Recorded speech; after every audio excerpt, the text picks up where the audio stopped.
চলুক না তুফান এবং সাইক্লোন একসঙ্গে চলুক না, রিভেঞ্জের জায়গায় ভালো, ইনশাল্লাহ আমার বিশ্বাস যে ভালো করবে। রাফি ভাই is a very good maker, is a proven one, যে কোনো ছবির সঙ্গে বিট করার জন্য সক্ষম। আমি তো বাংলাদেশে কেজিএফ, তারপর কেজিএফ, বাহুবলী সব ক্যাটাগরির ছবিগুলো আসলে আমি এক করে করতে চাই, কারণ আমার অ্যাকশন এত বেশি ভালো লাগে। আমার মনে হয় যে আমার শরীরের প্রতিটা রগে, প্রতিটা আমার ব্লাডের সঙ্গে অ্যাকশন মিশে আছে। সো আপনি যদি এখনই একটা ক্যামেরা ধরে যে কোনো একটা সিকোয়েন্স করতে বলেন, সেটা আমি করতে পারবো। সো ওটার জন্য আমার আলাদা প্রস্তুতি ছিল না, আমি সবসময় প্রস্তুত ছিলাম। না, শুধুমাত্র টাঙ্গাইলে নয়, টাঙ্গাইল ছাড়াও আমরা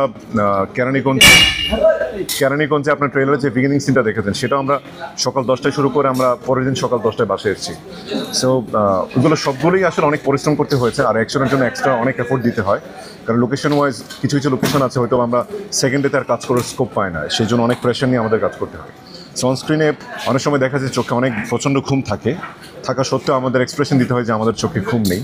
we are very jolly, we are very happy, and মানে ওই এক্সপ্রেশনগুলো আমাদের ক্যারি করা অনেক সময় টাফ থাকলেও সেগুলো আমাদেরকে ক্যারি করতে হয়।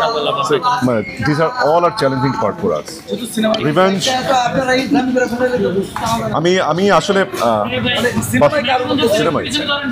সিনেমায় আসলে এটা আসলে একটা পারিবারিক গল্প, খুব চমৎকার একটা গল্প, এবং সেখানে প্রতিটা ক্যারেক্টারের সুন্দর সুন্দর ছোট ছোট স্টোরি রয়েছে, এবং সেই স্টোরিগুলোর সমন্বয়ে প্রতিটা ইন্টারকানেক্টেড, এবং সেই স্টোরিগুলো এতটাই আসলে ওই রিভেঞ্জ শব্দটির সঙ্গে ওতপ্রোতভাবে জড়িত যে ফ্রম বিগিনিং টিল এন্ড আপনি দেখলে বুঝতে পারবেন যে আসলে এই ছবিটির সঙ্গে নামের সার্থকতা কতটুকু, এবং এই কার উপর রিভেঞ্জ নিয়েছি এটি হচ্ছে আসলে গল্পের সবচেয়ে বড় ভিত্তি, যেটা আমি এখন যদি বলে দিই হয়তো গল্পের অনেকটুকু ওরা বুঝে যাবে, সবাই বুঝে যাবে। সো এটা আমি প্রশ্ন রেখে দিন, আপনারা সবাই এই উত্তরটি রিভেঞ্জ ছবিটি দেখে তারপর।